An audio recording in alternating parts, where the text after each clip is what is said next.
Hi friends, இந்த வீடியோவில் நாம் இதை பற்றி பார்க்க போகிறோம்னா கார்த்திகை தீபம் சீரியல் வரக்கூடிய கதைக்களத்தை என்ன மார்க்கே கொண்டு போக வாய்ப்புகள் இருக்குது. இதை பற்றி தான் அந்த வீடியோவில் பார்க்க போகிறோம். சரி வாங்க வீடியோக்குள்ளே போகலாம்.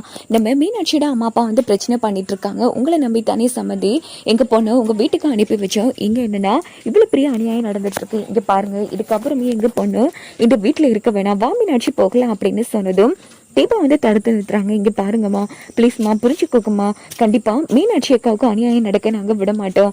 இங்கே பாருங்க, நீங்கள் நினைக்கிற மாதிரி இங்கே எதுவுமே நடக்கலை. என்னமா பேசிட்டு இருக்க? என் பொண்ணு இங்கே தாலியும் இல்லாமல் வாழாவட்டியாக இருந்துட்டு இருக்கா. இதை கண்ணால் பார்த்ததுக்கு அப்புறமும் நாங்கள் அவளை இங்கேயே தனி விட்டுட்டு போகணும்னு சொல்றியா? இங்கே பாரு அபிராமி, உன்னை மதிச்சுதான் இந்த வீட்டுக்கு என்னோட பொண்ணை அனுப்பி வச்சேன். ஆனால் நம்பி அனுப்பின எங்களுக்கு இப்படி ஒரு நம்பிக்கை துரோகம் பண்ணிட்டே. உன்னை நான் எப்படியெல்லாம் உயர்வா நினைச்சேன்.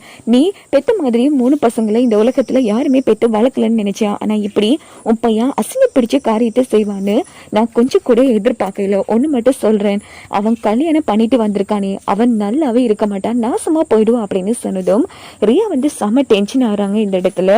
இன்னொரு பக்கம் நம்ம மீனாட்சி, இங்க பாருமா, கொஞ்சம் அமைதியா இருமா, இங்க பாரு நான் அத்தை கூடயே இருக்கு, நீ கிளம்பு அப்படின்னு சொன்னதும் இவ்வளவு பெரிய பிரச்சனைகள் நடந்ததுக்கு பிறகும் உன்னை நம்பி எப்படி நான் இந்த வீட்டுல விட்டுட்டு போறது? இங்க பாரு, நீ பட்ட கஷ்டம் எல்லாம் போதும், இங்க யாருமே உனக்கு சப்போர்ட்டிவா இருக்க மாட்டாங்க மீனாட்சி. அங்க கோடிக்கணக்கில் பணம் கொட்டி இருக்கு, எவ்வளவு வசதி எல்லாம் இருக்கு.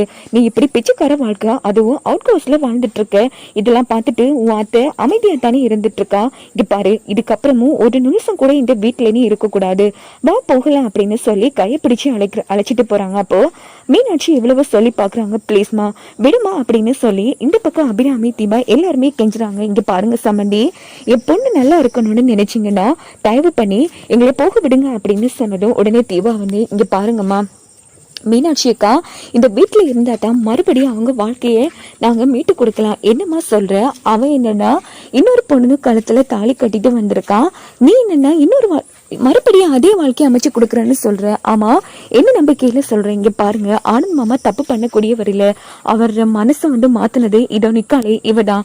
சோ நீங்க நினைக்கிற மாதிரி ஆனந்த் மாமா கெட்டவர் கிடையாது. இல்லாத பொல்லாத பொய்யெல்லாம் சொல்லி காதலனின் பேர்ல அவரை ஏமாற்றி வச்சிருக்காங்க. கண்டிப்பா இன்னும் 1 மாசத்துக்குள்ள எல்லா பிரச்சனைகளுக்கும் முடிவு கட்டி ஆனந்த் மாமா மீனாட்சிக்கு காலில் விழுந்து மன்னிப்பு கட்டு மறுபடியும் தாலி கட்ட நான் கேரண்டி. பிளீஸ்மா என்ன நம்பி மீனாட்சி அக்காவை விட்டுட்டு போங்கிற மாதிரி தீபா பயங்கரமா கெஞ்சிட்டு இருக்காங்க.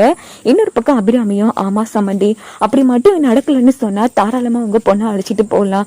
யோசிச்சு பாருங்க, 10 வருஷம் குடும்பம் நடத்திருக்காங்க. இந்த மாதிரி சூழ்நிலையில நீங்க பிரிச்சுட்டு போறது நம்மளுக்கும் சரி, நம்ம அந்தஸ்துக்கும் சரி இல்லை சம்மந்தி. எங்களுக்கு 1 மாசம் மட்டும் வாய்ப்பு கொடுங்க, உங்க பொண்ணு வாழ்க்கைய நாங்க சரி பண்ணி கொடுக்கலாம் அப்படின்னு சொன்னதும் உடனே மீனாட்சியும், பிளீஸ்மா அவங்க சரி பண்ணாலும் பண்ணலனாலும் நான் அத்தை முகத்தை பார்த்துட்டு சந்தோஷமா வாழ்ந்துடுறேன், வீட்டுக்கு போனா நான் நிம்மதியா இருக்க மாட்டேன் அப்படின்னு சொன்னதும் உடனே நம்ம மீனாட்சி அம்மா அப்பா, இங்க பாரு, நீ இவ்வளவு தூரம் சொல்றதாலும் இதோ நிக்காலே அபிராமியோட கடைசி மருமக, இவ சொல்றதாலன்னா நான் நம்பி விட்டுட்டு போறேன். அப்படி மட்டும் 1 மாசத்தால இவ்வளவு நடக்கலன்னா இனி இந்த வீட்டுக்கு உனக்கான பந்தம் முடிஞ்சிருச்சு, அவனுக்கு டிவோர்ஸ் கொடுத்துட்டு நம்ம வீட்டுக்கு வந்துடணும் அப்படின்னு சொன்னதும் மீனாட்சியும் சரின்னு சொல்லிட்டு அங்கேயே தங்கிடுறாங்க. இதனால போட்டு திட்டம் எல்லாம் வேஸ்ட் ஆயிடுச்சு அப்படின்னு மீனாட்சி ஐஸ்வர்யா